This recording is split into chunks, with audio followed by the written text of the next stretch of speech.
Street Fighter 6. First off, this game doesn't just toss you into the action and say, good luck. It genuinely wants you to succeed. There's an entire suite of tools designed to help you get better at the game, whether you're a complete newbie or a seasoned pro. From the controls to the tutorials, everything feels approachable without ever dumbing it down. It's a game that respects your time and your willingness to learn. And honestly, that's pretty refreshing in a genre that can sometimes feel intimidating. It's got that classic Street Fighter DNA, but with just enough new twists to make it feel fresh and exciting. Every punch, kick, and fireball feels like it packs a serious punch. The roster of fighters is stacked with returning legends and new faces that each bring something unique to the table. It's not just about picking your favorite character. It's about finding one that feels like an extension of your playstyle. Whether you like to get up close and personal or keep your distance with flashy moves, there's someone here for you. Oh, and the combos? They're ridiculously satisfying to pull off. There's nothing quite like stringing together a sequence of moves, landing a perfect counter, and then watching the results play out in slow motion. It's the kind of thing that makes you feel like a fighting game genius, even if you're just mashing buttons half the time. Whether you're honing your skills, customizing your character, or jumping online for some friendly or not-so-friendly competition, there's always something to do. Elden Ring Night Rain, a game that takes the sprawling open-world design and layered combat mechanics the series is known for, and builds on them with a darker, more intense focus on tactical gameplay and exploration. It doesn't just expand on what worked before, but introduces a whole new depth to how you approach challenges and the way you navigate its world. At its core, this game is all about mastering the art of combat while uncovering the secrets of a sprawling, interconnected world. It's packed with dangers around every corner, but each area feels like it has its own personality. The environments are rich with detail and designed in a way that encourages you to explore every nook and cranny. From hidden pathways to unexpected encounters, there's always something to keep you on your toes. The combat system is as layered as ever. The focus on precision and timing remains central, but there's a stronger emphasis on adapting to unique encounters. You're not just swinging a sword or casting a spell, you're learning the strengths and weaknesses of your enemies, and figuring out how to use your arsenal effectively. Whether it's experimenting with new weapons or mastering a fresh ability, the game gives you plenty of options to keep things interesting. The addition of new mechanics brings another layer of depth to gameplay. There's a heightened focus on nighttime exploration, which changes the dynamic of how you approach the world. Some areas feel more dangerous after the sun sets. Atomic Heart, Trapped in Limbo DLC. If you thought the base game was a wild ride with its retro futuristic chaos and unpredictable twists, then buckle up, because this DLC takes things into a whole new realm of experimentation and survival. Trapped in Limbo drops you into a fragmented, almost dreamlike scenario. It's not your typical open-world exploration anymore. Instead, you're thrown into a confined, eerie space where survival and adaptability become your top priorities. The game doesn't hold your hand, it just points you toward the chaos and says, good luck figuring this out. And honestly, that's part of the charm. The gameplay in this DLC is where it really shines. It leans heavily into puzzle solving and environmental exploration. Think of it as less run and gun, and more stop, think, and figure out how to not get shredded by whatever that is. Every room you enter feels like it has a purpose, whether it's testing your reflexes, challenging your problem-solving skills, or just messing with your head. And trust me, the game loves to mess with your head. One of the coolest things about Trapped in Limbo is how it plays with your expectations. Just when you think you've got a handle on things, the game throws in a curveball. Whether it's a new mechanic, an unexpected challenge, or just an unsettling moment that makes you stop and wonder, what is happening here? It keeps you on your toes in the best way possible. Combat, of course, makes a return, but it feels more strategic this time around. Crash Bandicoot 4. This game is a wild ride that combines classic Crash nostalgia with fresh, modern twists that feel like a love letter to longtime fans and a great entry point for newcomers. It's a bit of a crazy platformer, full of vibrant, chaotic worlds, tricky jumps, and the kind of fun challenge that makes you feel like a gaming hero when you finally nail it. Now, if you've played the old-school Crash games, you know that platforming here isn't a walk in the park, and Crash 4 definitely stays true to that. It's challenging, sometimes rage-inducing, but in the best possible way. There's this huge sense of satisfaction when you master those jumps, dodge obstacles, and make it to the end of a level. It's like the game is constantly daring you to just try it one more time. And hey, if you're someone who loves going for 100% completion, this game has you covered with tons of collectibles, hidden gems, and alternate paths. One of the coolest things about Crash 4 is the introduction of the Quantum Mask. These are special masks you can collect that each give you a unique ability, like slowing down time or flipping gravity. They really shake things up and make you think about platforming in a new way. Each mask adds a layer of strategy and keeps the gameplay fresh. So even if you're 10 or 20 levels in, there's always something new to discover. The masks really give Crash, and Coco, if you prefer to play as her, a fun, super-powered feel without making the game any less challenging. Final Fantasy XVI. I wasn't sure what to expect going in because the series has gone through so many different styles, but this one really grabbed me right away. First off, the story got this darker, more mature vibe compared to some of the other Final Fantasy games. I love how it dives deep into political drama, with all these nations fighting over the power of the Icons. It feels like you're watching this epic medieval fantasy unfold. And speaking of Iconso Man, those battles are insane. You've got these massive cinematic showdowns between these godlike creatures. The scale of it all is just jaw-dropping. Plus, the real-time combat system. It's smooth, it's fast, and it's so satisfying when you pull off these combos and juggle enemies midair. I think that shift away from the turn-based combat really helps the game feel fresh, you know? Now, the world of Valisthea is stunning. Everywhere you go, the landscapes just pull you in. From vast deserts to lush forests, it's one of those worlds that begs to be explored. I found myself constantly stopping to just take in the view. The towns and cities feel lived into each. One has its own vibe, and I loved talking to NPCs and learning more about the world's lore. Plus, the side quests, they actually have depth. It's not just go fetch this or kill that, but instead, they give you more context about the world and characters, which I always appreciate. I think the only thing that threw me off at first was how different it feels from classic Final Fantasy games. Wolfenstein: The New Order. It's an absolute blast of a game, and I mean that literally. It's one of those titles that grabs you from the very start with its intense action, gripping story, and just straight-up brutal combat. It's a reimagining of a classic series, but it manages to feel both modern and respectful to its roots. The game is set in an alternate history where the Nazis won World War II, and it's your job as BJ Blazkowicz to bring them down. It's got this perfect balance of being both over the top and really emotionally engaging. The gameplay, though, that's where Wolfenstein really shines. It's this perfect mix of old-school shooter mechanics with some modern twists. You've got dual-wielding guns, fast movement, and the ability to choose between stealth or going full Rambo in most situations. What's awesome is that the game gives you a ton of freedom in how you approach combat. You can sneak around, taking enemies out silently, or just run in, guns blazing, and leave a trail of destruction. Personally, I love switching between the two, depending on the situation. The pacing of the game is fantastic as well. You're constantly moving between different environments and situations. 1 minute, you're in a Nazi prison, trying to escape, and the next, you're on a mission to infiltrate a moon base. Yes, a moon base. The game really goes all out with its setting, and it's not afraid to get a little weird with the sci-fi elements. There's a ton of variety in the level design, and you never really know what the game's gonna throw at you next. Red Dead Redemption 2, a game that absolutely dominated conversations when it came out, but somehow didn't win Game of the Year. And I get it, God of War was a beast in 2018. But let's be honest, Red Dead Redemption 2 was something else. This was a game that didn't just tell a story, it lived and breathed one. The world Rockstar created in Red Dead Redemption 2 was so immersive, it felt like the Old West was right there in front of you. And the detail? Insane. You could spend hours just wandering around, hunting, fishing, getting into random encounters. And every part of it felt like it was happening in real time. Rockstar nailed the atmosphere, from the dynamic weather to how towns felt alive.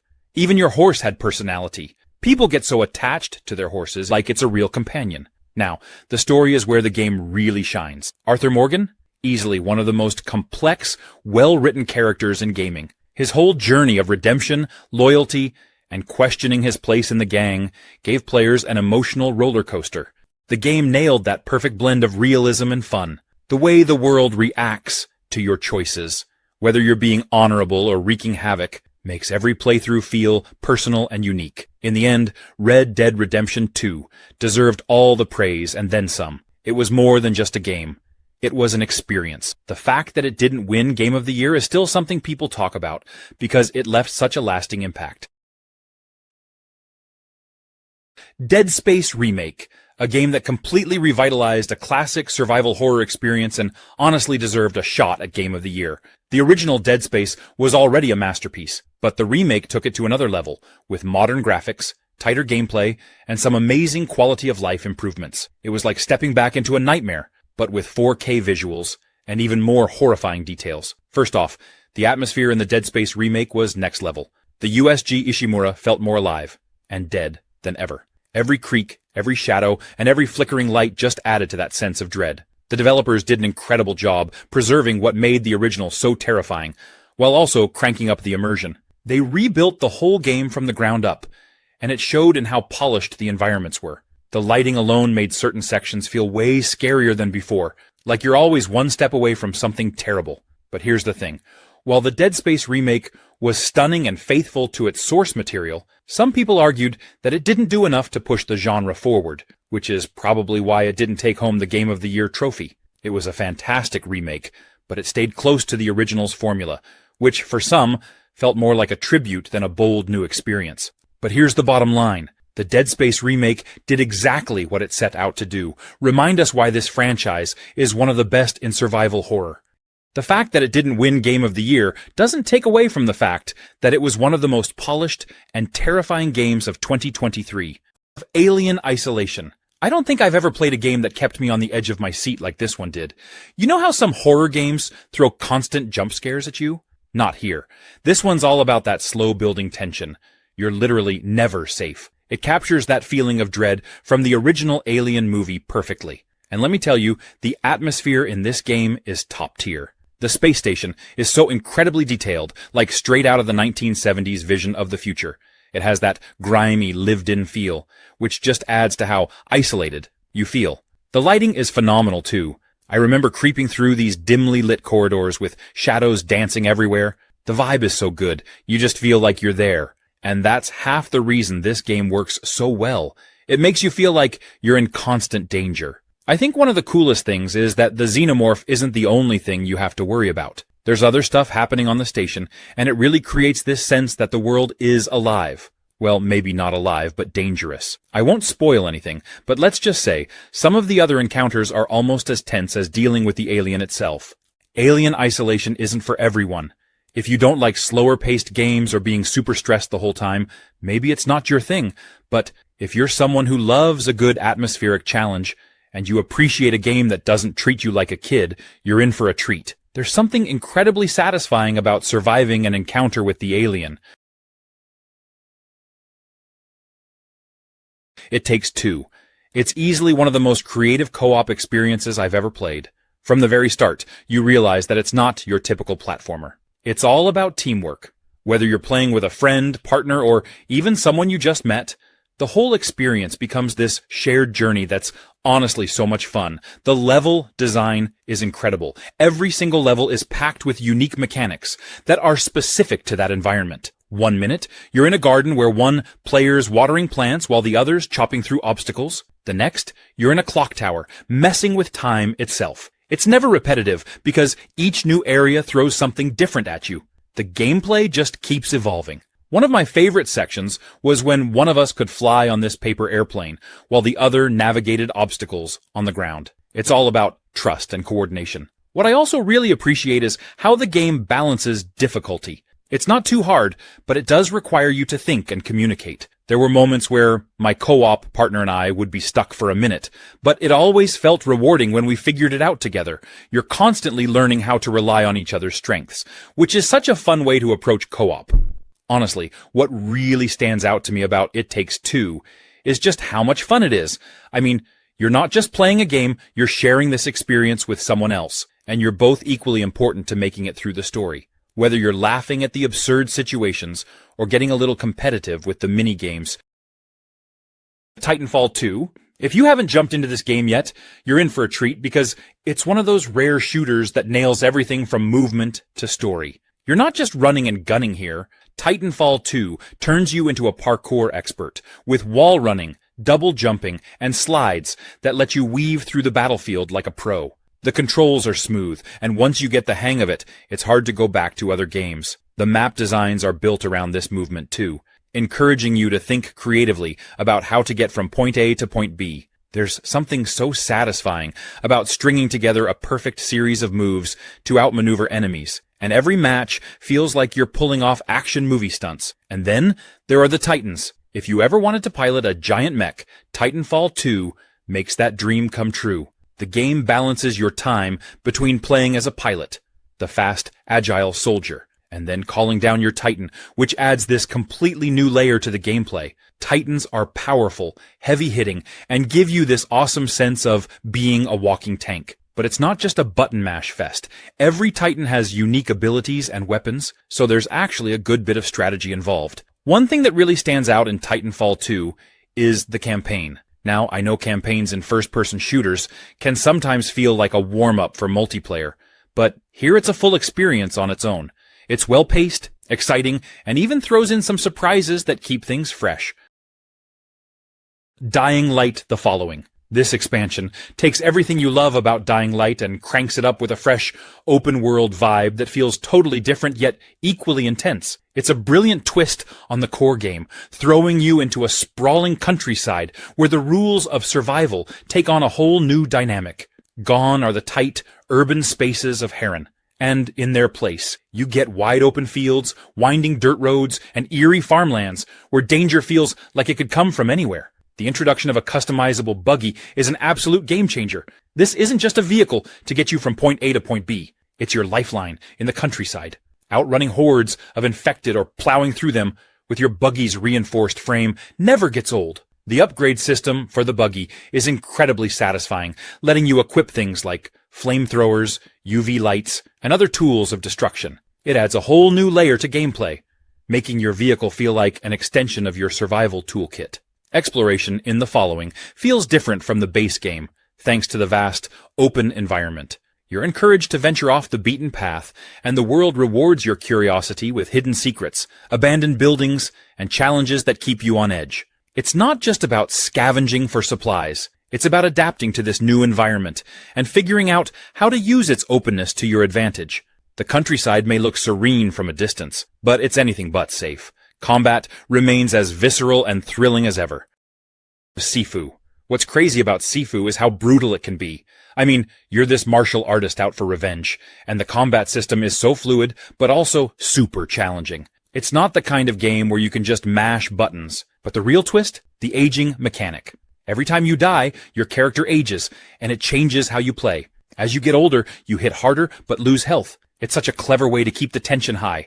You're constantly trying to balance staying alive while still taking risks. There's this internal struggle like, do I push through this fight now, or should I retreat and try again later? The more you age, the fewer chances you have to finish your mission, which makes every death feel meaningful. The level design is awesome too. You're moving through these beautifully crafted environments, from neon-lit nightclubs to serene temples. Each one feels like a love letter to classic kung fu movies. The game's art style is sleek and minimal, but the environments are so detailed, and the atmosphere is on point. You really feel like you're living out this martial arts epic. What I also loved is how Sifu doesn't hold your hand. The difficulty can be punishing, but in a way that makes you want to get better. It's all about learning from your mistakes and coming back stronger. Each time you die, you're learning the enemy's patterns, figuring out new strategies. It's got that Dark Souls vibe where every failure is a lesson. If you love a good challenge and want to experience some of the best hand-to-hand combat in gaming, Sifu is a must-play.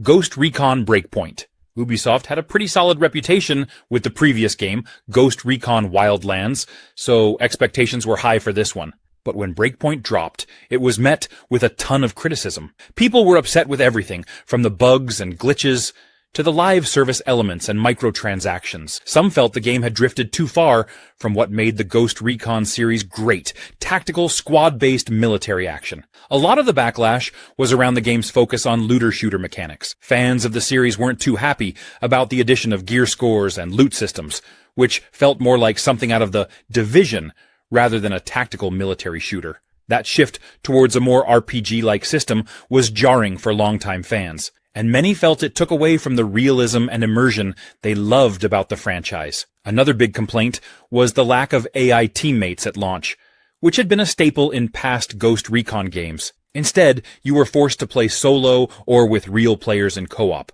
and that left some players feeling like the experience was incomplete. But here's the thing. Ubisoft listened to the feedback. Over time, they patched the game, added new features, and really worked to improve the overall experience. AI teammates were eventually brought back, and many of the issues with bugs and balance were addressed. The game today is a much better, more polished version than it was at launch. Despite the rough start, Breakpoint offers a lot for fans of tactical shooters. The Last of Us. Oh man, where do I even begin? You know how some games just stick with you long after you've finished them? That's exactly what The Last of Us did for me. It's so emotionally charged. Like, I knew it was going to be intense, but it's even more than I expected. Joel and Ellie's relationship? It's not just a typical protect the girl storyline. They feel like real people with real flaws. I think that's what I loved most, how raw and human it all feels. You watch them grow together in this messed up world, and it's not always pretty, but it's real. Speaking of the world, the post-apocalyptic setting is both terrifying and beautiful at the same time. Naughty Dog nailed that feeling of dread when you're walking through those overgrown cities. It's eerie, especially with the sound design. The clickers? Man, every time I heard them, my heart rate went up. And they're not even the worst part.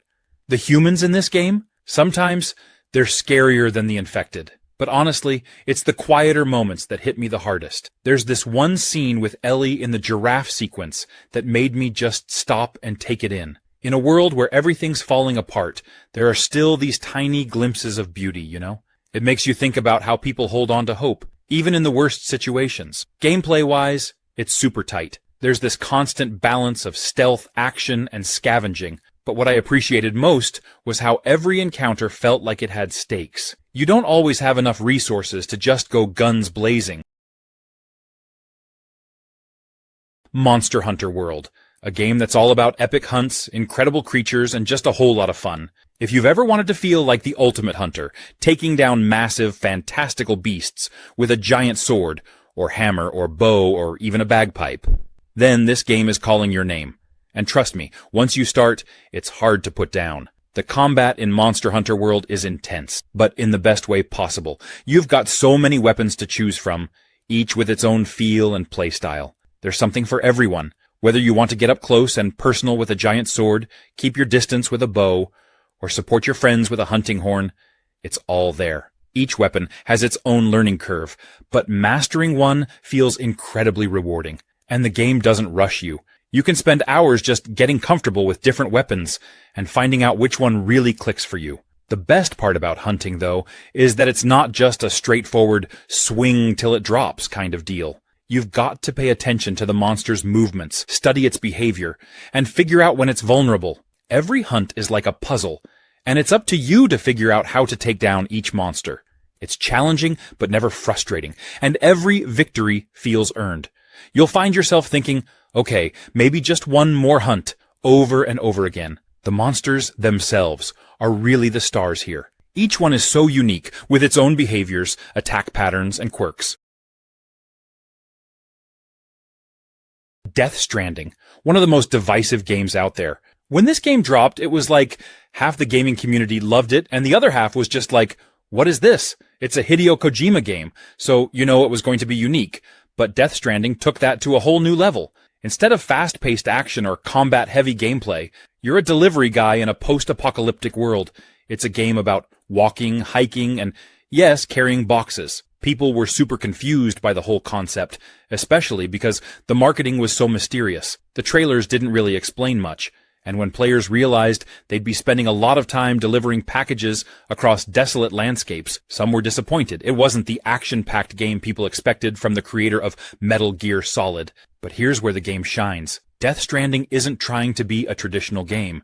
It's about the journey, the connections you make, and the feeling of isolation in a broken world. And if you get into that mindset, the game is really something special. It's strangely relaxing, even though it has some seriously intense moments. The way it handles the idea of connecting players, allowing you to help out others in the world by leaving equipment or building structures, was pretty innovative. It made the world feel shared, even though it's a single-player game. Sure, it's not for everyone. If you're looking for constant action, Death Stranding might not be your cup of tea, but if you're in the mood for something different, something that really takes its time to build atmosphere, it's a game that delivers a unique experience. Dishonored 2. It's like stepping into a living painting where every corner has its own story. One of the things I really appreciated was how they expanded on the original game's mechanics. The new powers are incredibly fun to use. For instance, Emily's ability to manipulate time is a game changer. I found myself replaying levels just to experiment with different ways to use her powers. It's like the game gives you a playground for your creativity. Corvo's powers are just as thrilling as ever, but they've added a nice twist with his new abilities. The flexibility in gameplay is fantastic. Whether you prefer stealth or going in with all guns blazing, the game supports both playstyles seamlessly. It's amazing how each mission can be approached in so many different ways. I spent hours just replaying levels to see how different strategies panned out. The story itself, absolutely gripping. The dual perspectives of Emily and Corvo offer such a fresh take on the narrative. I loved seeing how their choices and actions impacted the world around them. It's impressive how the game manages to weave personal stories with broader political intrigue.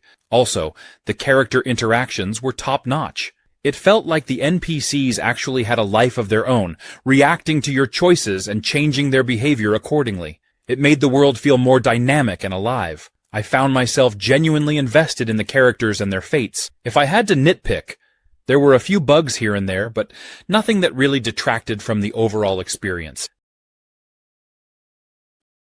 The Callisto Protocol. It's from Glenn Schofield, one of the co-creators of Dead Space, so if you know that series, you can expect a similar intensity here, with a unique twist that keeps things fresh.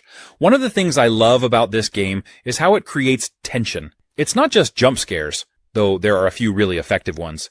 It's that constant feeling of dread. You're almost always low on ammo and health, so every encounter with the twisted, mutated inmates of this prison feels like a struggle to survive. The combat is brutal and up close, forcing you to really get in there and make every swing count. It's not your typical action game where you can just spray bullets and move on. Here, you're scraping by with whatever resources you can find, and it adds so much to the immersion and intensity. The combat is visceral. There's this raw, almost primal feel to it. The melee system in particular is pretty unique for a horror game.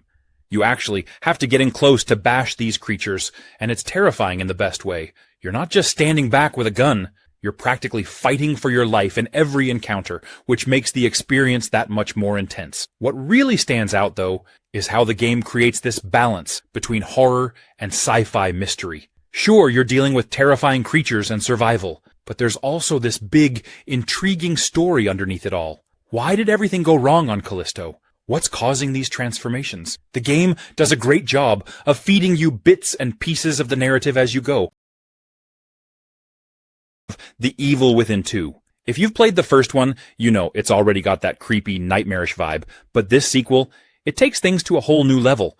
How it blends open-world elements with that tight, survival horror tension. You've got more freedom to explore this time, but it never feels too safe. Even in the open areas, there's this constant sense of dread, like something could jump out at you at any moment. And trust me, the game knows how to play with your nerves. The enemies in this game are wild. Some of the creature designs are just pure nightmare fuel, like that multi-limbed thing guardian. Still gives me the creeps just thinking about it. And don't even get me started on the bosses. Every encounter feels intense and nerve-wracking, especially since resources are still pretty scarce. You've got to be smart about when to fight and when to sneak around. The open areas give you more options for how to approach situations, which I really liked. Sometimes it felt satisfying to sneak by enemies unnoticed, and other times you'd have no choice but to go guns blazing. The game forces you to be adaptable. The story is solid too. It's got that psychological horror aspect that really messes with your head, but it also wraps up a lot of the loose ends from the first game in a satisfying way. And I've got to say, there are some twists in there that genuinely shocked me. It's not just about the scares. It's a good narrative experience, too. And of course, the crafting system is back, so you can make your own ammo and gear. Marvel's Spider-Man Miles Morales. This game is just pure fun. I thought Insomniac nailed it with the first game, but playing as Miles? It's like they cranked up the cool factor. From the moment you start swinging through the city, you feel that difference in Miles' style compared to Peter. He'd got that younger, more energetic vibe, and the way he moves those little spins and tricks mid-swing just makes it so satisfying to swing around New York. The story got so much heart. You can really feel the weight on Miles' shoulders, trying to live up to Peter's legacy, while figuring out what kind of Spider-Man he wants to be. He's got this personal connection to Harlem, too, and that adds a really nice, grounded layer to everything. It's not just about saving the city. It's about protecting his community, his friends, his family. I felt way more connected to his journey because of that. Plus, the combat is so slick. Those venom powers, absolute game changers. It never got old to just zap a group of enemies with a venom punch and watch them go flying, and combining that with his stealth abilities made for some really fun, creative fights. I'd go from sneaking around, taking out enemies one by one, to just leaping into the fray and unleashing chaos with his electricity. The combat just flows so well, and it's super satisfying to pull off those combos. Even though it's a shorter game compared to the first one, I honestly didn't mind. It felt like the perfect length for Miles' story, and I loved every second of it. Resident Evil 3 Remake. Definitely one of those games that's way better than people give it credit for. Seriously, if you haven't given it a shot or maybe dismissed it because it's shorter than other Resident Evil games, you're missing out. It's packed with intense moments, killer gameplay, and one of the most relentless enemies in the series. You've got Jill Valentine, who is such a badass, going through Raccoon City as it just falls apart. The whole city is basically on fire, zombies everywhere.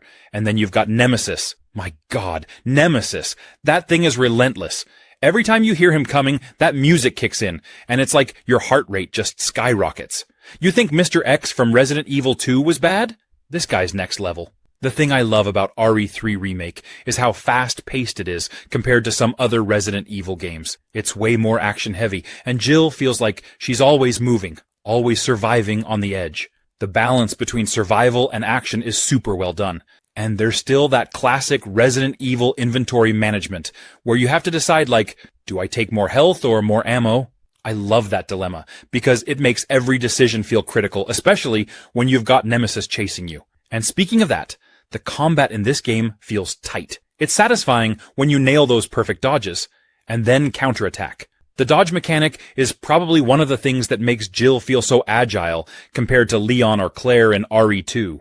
You really feel like you're evolving with the gameplay. Assassin's Creed Origins. It didn't win Game of the Year, but absolutely deserved to be in the conversation. After the series took a bit of a break, Origins came back swinging, and it basically reinvented the entire franchise. This was the game that moved Assassin's Creed from a more linear, mission-based structure to a full-blown open-world RPG, and it did it in style. First off, ancient Egypt as a setting? Incredible. The world they built in Origins was stunning, from the sprawling deserts to the bustling cities of Alexandria and Memphis. You could just wander around for hours, exploring tombs, pyramids, and hidden secrets. The amount of detail they put into recreating Egypt was mind-blowing, and it felt like you were actually stepping into history. Plus, playing as the first assassin was a breath of fresh air. He was such a well-rounded character, with a personal story that drove the whole plot forward in a meaningful way. The combat system was also completely overhauled. Gone were the days of just counter-killing everything in sight. Origins introduced a more dynamic, skill-based combat system that required you to dodge, block, and actually strategize during fights. It felt much more engaging and challenging compared to the older games. They also introduced RPG elements like leveling up, skill trees, and loot, which added a ton of depth to the gameplay. But here's the thing. 2017 was a ridiculously stacked year for gaming.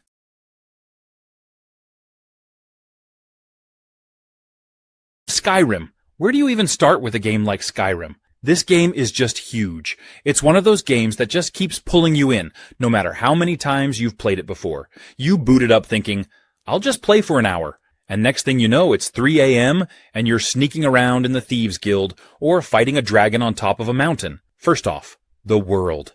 It's absolutely massive and it feels alive, from the snowy peaks of the Throat of the World to the rolling plains of Whiterun.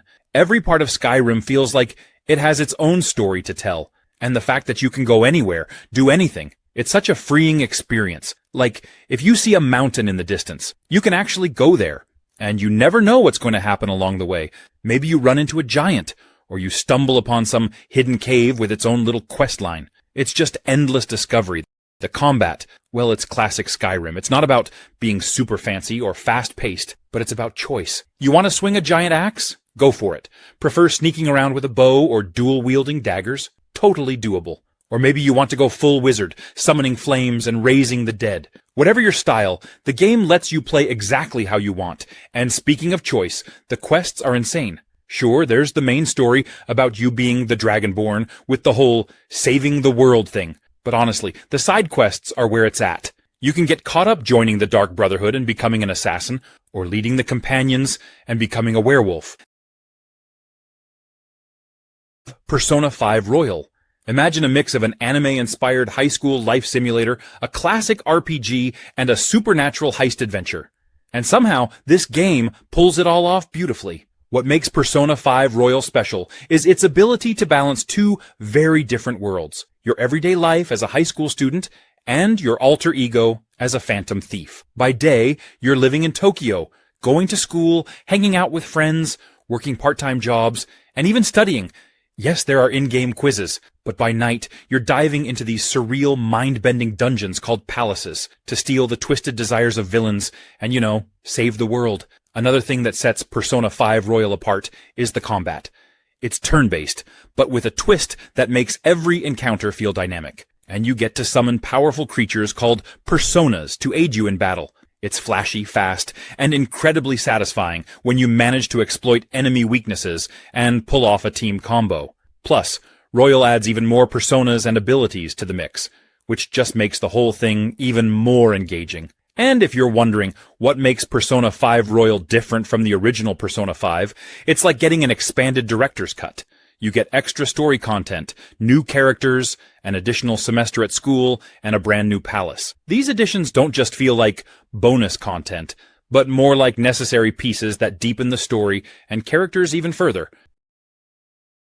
No Man's Sky, one of the most controversial video game redemption stories out there. When this game first launched, it got slammed hard, like really hard. People were furious because they felt like they were promised the universe, literally, and what they got didn't live up to all the hype. You know how it is when a game gets hyped beyond belief, right?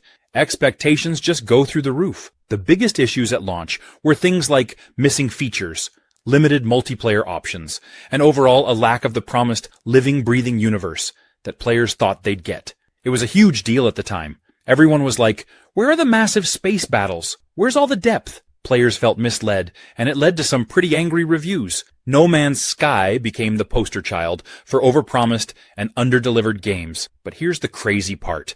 Instead of throwing in the towel, the developers at Hello Games just kept working on it. They didn't give up.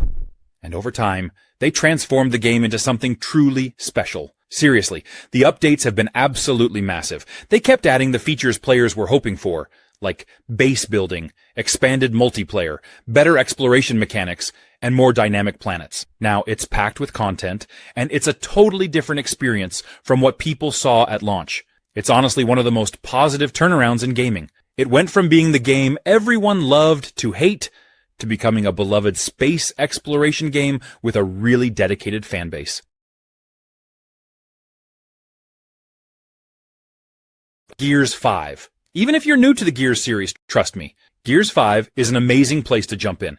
It's got everything you'd want in a blockbuster game, great characters, intense firefights, and a world that's equal parts beautiful and brutal. The combat in Gears 5 feels incredibly smooth, and every gunfight has that intense, cover-based strategy that makes Gears so satisfying. Popping out from cover, landing that perfect headshot, or getting up close and personal with the Lancer's chainsaw never gets old. There's something just downright satisfying about how combat feels here. Each weapon has a unique kick to it, so you're never just mindlessly firing away. It's all about timing and positioning. Plus, with the addition of Jack, your handy little drone buddy. You get some new abilities that mix things up in fun ways. He can cloak you, zap enemies, and even fetch items, so he's a true lifesaver in tight spots. And let's take a second to appreciate the world. Gears 5 introduces these open-world sections where you can explore on this sweet vehicle called the Skiff. Just zipping across the snowy tundra or the desert sands is a vibe all on its own. The world feels alive and dynamic,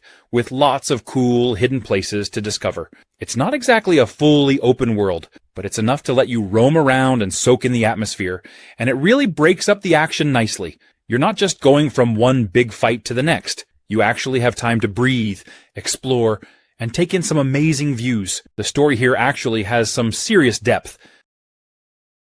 Metro Exodus. This game is something else. If you're into immersive worlds with deep storytelling, this one's going to grab you right from the start. I remember jumping in, and immediately, I felt like I was actually there, trudging through the post-apocalyptic Russian wasteland, feeling every bit of that bleak, yet oddly beautiful atmosphere. What's really cool about Metro Exodus is how it takes the series from the underground tunnels and opens it up to these massive open areas without losing that signature claustrophobic tension. You still get those tight, nerve-wracking moments where you're creeping through dark, creepy tunnels. But now, you also have these wide-open spaces that make you feel a sense of freedom and danger at the same time. There's something about walking through a desolate, snowy wasteland and then hearing the distant howl of a mutant that gets your heart racing. Artyom's journey is such an emotional one. He's not just trying to survive. He's out there searching for hope, for a place where humanity can rebuild.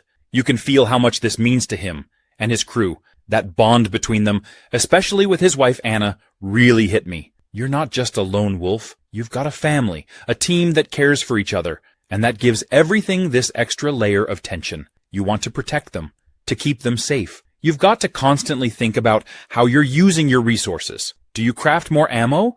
Or do you focus on a new gas mask filter because the radiation's about to kill you? That balance adds a lot of strategy to the game.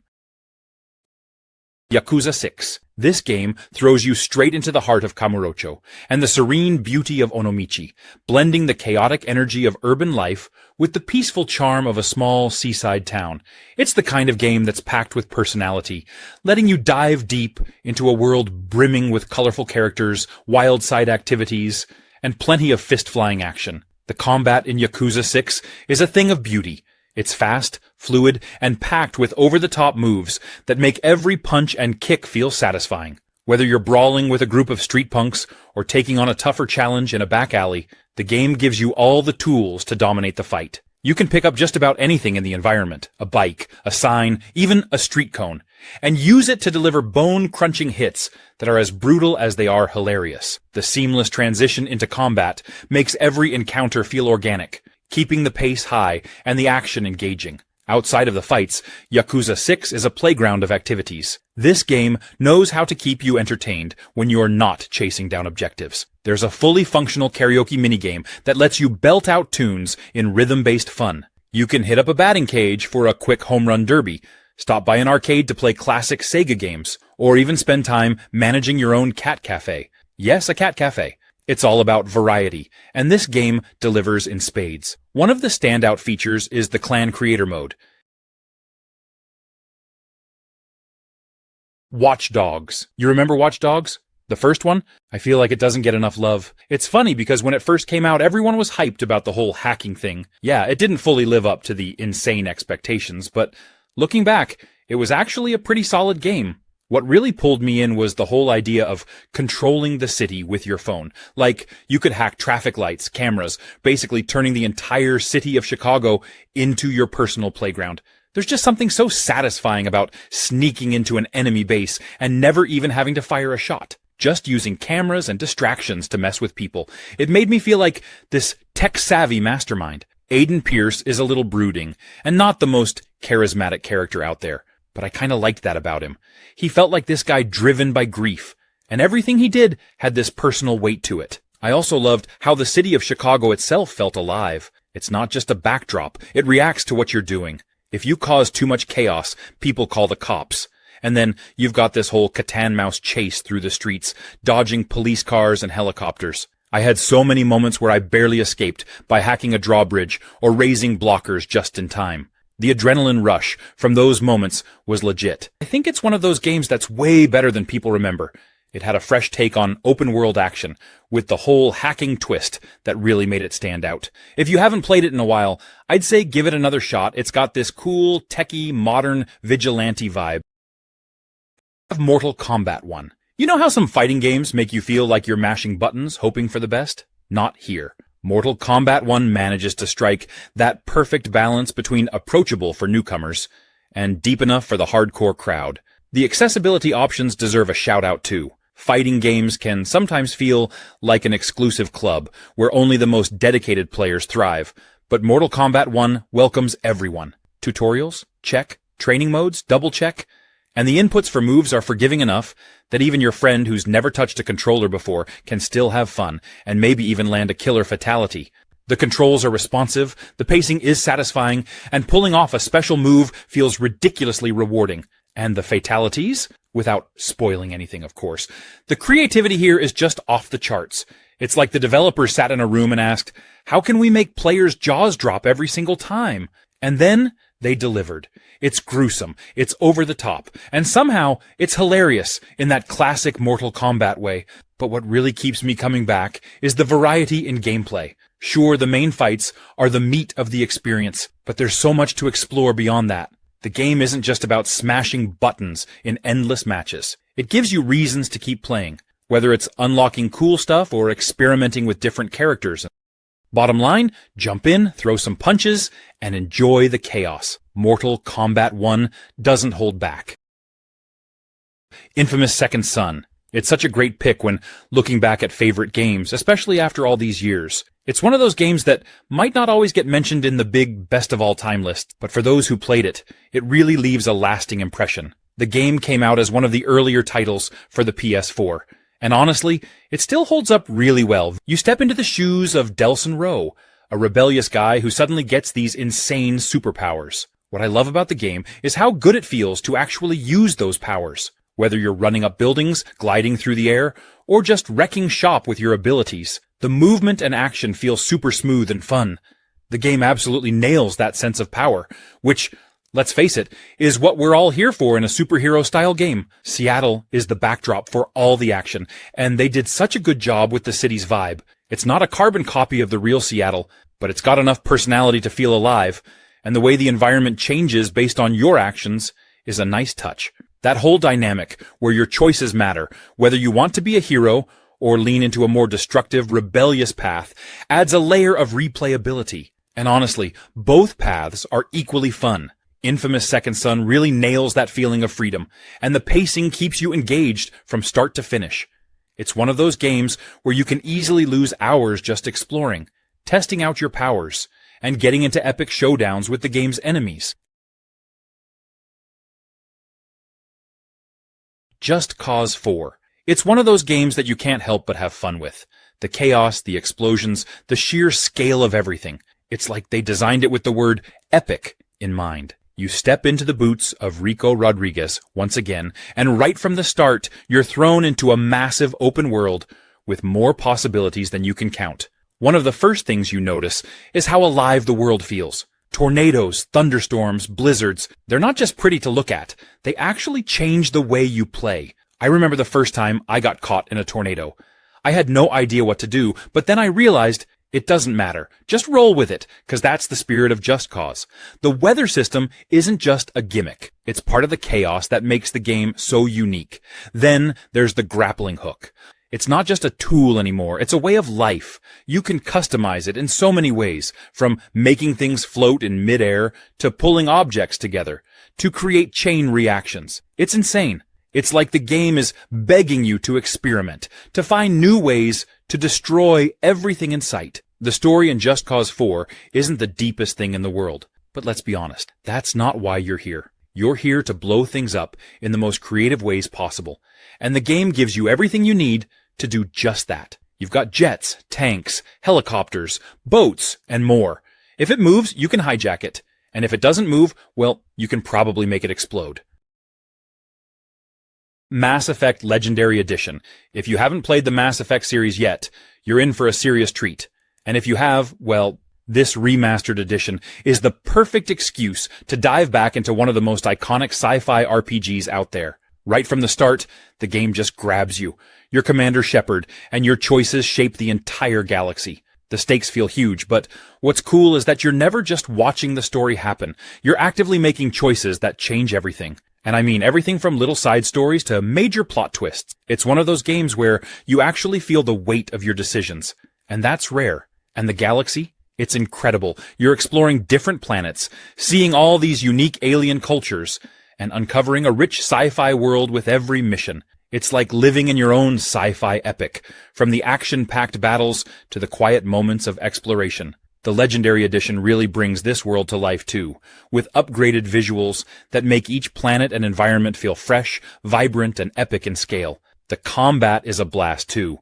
Whether you're going full biotic powers or charging in guns blazing, there's a style that fits however you want to play. And with all the upgrades and tweaks in this edition, it feels smoother than ever, especially in the first game, which has been brought up to speed with the later ones. Plus, the Legendary Edition has smoothed out some of the rough edges, making it even easier for new players to jump in and get the full experience.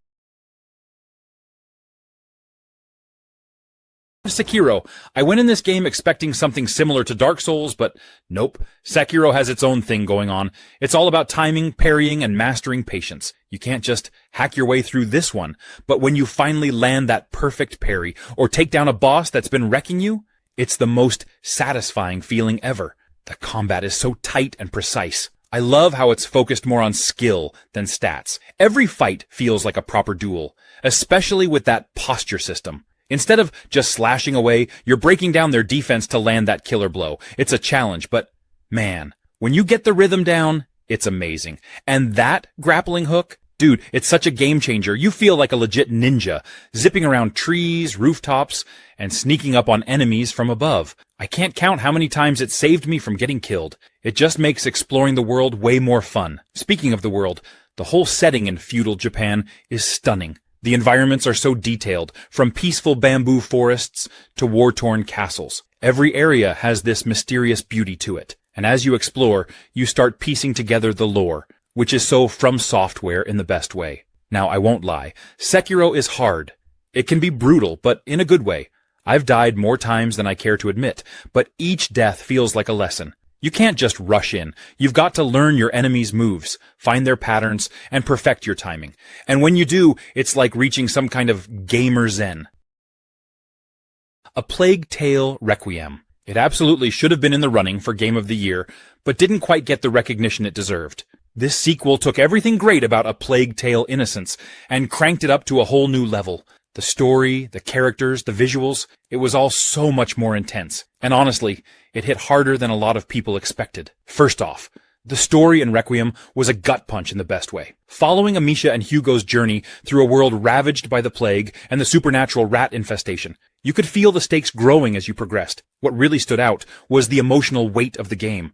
It wasn't just about survival. It was about family, loss, and the lengths you'd go to protect the ones you love. The character development for both Amicia and Hugo was top tier, and by the end, it was impossible not to be emotionally invested in their fate. The game also looked absolutely stunning. The environments were jaw-dropping, whether you were sneaking through crumbling ruins, lush countrysides, or the plague-infested streets. The attention to detail made the world feel alive. Well, as alive as a world overrun by millions of rats can feel. And speaking of the rats, Requiem took the swarming rat mechanic from the first game and made it even crazier. The way they used light and shadow to control and avoid the rats created some of the most tense, nail-biting moments in the game. Another thing to consider is that Requiem came out in 2022, which was a year dominated by games like Elden Ring and God of War Ragnarok. Stray. When I first saw this game, I thought it was just going to be a charming little game where you play as a cat, exploring a futuristic city. But as I spent more time with it, I discovered it's so much more than that. It's like stepping into an emotional adventure through the eyes of a stray cat navigating a post-apocalyptic world. First off, being a cat in a video game feels surprisingly freeing. There's something deeply satisfying about hopping across rooftops, squeezing through tight spaces, and knocking over random objects just for the fun of it. The game nails the physicality of a cat. Every move feels so fluid and lifelike. It makes you think about how the world looks from their perspective, so close to the ground, yet always agile and in control. The world building in Stray is amazing. It's this blend of cyberpunk and decay, full of neon lights and towering buildings, but also a deep sense of isolation. The city itself feels alive, not in the way you'd expect, but more like it's holding its breath. You meet these small robots along the way, and they're oddly human in their interactions with you, despite being machines. They add a lot of heart to the game. There's a sense of community among them, and you can't help but feel drawn into their lives. The story unravels slowly, but it's layered with meaning. It touches on themes of companionship, survival, and hope in a broken world. The bond you develop with the small drone B-12 is touching in a way I didn't expect. It's funny how a game about a cat, without any dialogue from the main character, can be this emotional. Forza Motorsport. This isn't a game that casually asks you to win. It challenges you to learn every curve, every braking point, and every opportunity to overtake with precision. At its core, Forza Motorsport is a celebration of cars, competition, and the sheer joy of pushing limits. This is where car enthusiasts and racing fans unite, exploring an intricate world where every vehicle feels like it has its own story to tell. It's not just a race to the finish line. It's about understanding your car, the track, and the craft. There's a kind of magic in how the game translates the language of motorsport into an experience that feels approachable yet endlessly deep. The driving physics are a standout feature here. Forza Motorsport strikes a perfect balance between realism and accessibility, creating a playground where beginners can learn and veterans can refine their skills. Each car handles differently, and you can feel the difference when you switch from a nimble hatchback to a roaring supercar. Car customization is where the game really lets you unleash your creativity. This isn't just about slapping on a new coat of paint or adding a flashy decal. It's a deeply satisfying process where you can tweak everything from the aerodynamics to the engine setup. Forza Motorsport doesn't treat cars like mere tools. They're your partners on the track, and you have full control over how they evolve. The variety of tracks is another area where this game shines. Avowed. If you've ever wished to dive headfirst into a world where magic feels tangible, choices truly matter, and exploration is practically begging you to get lost in it, this game is exactly what you're looking for. Now, here's the thing about Avowed. It's set in the same universe as Obsidian's Pillars of Eternity series, but don't let that scare you if you've never touched those games before. You don't need prior knowledge to jump in and enjoy what Avowed has to offer. Think of it as a new doorway into this rich world, where you're given the freedom to shape your adventure the way you want. It's welcoming, accessible, and absolutely bursting with lore for those who want to dig deeper. One of the coolest parts of Avowed is how it handles magic and combat. This isn't just about flinging fireballs or swinging swords. You feel a genuine sense of connection to your arsenal.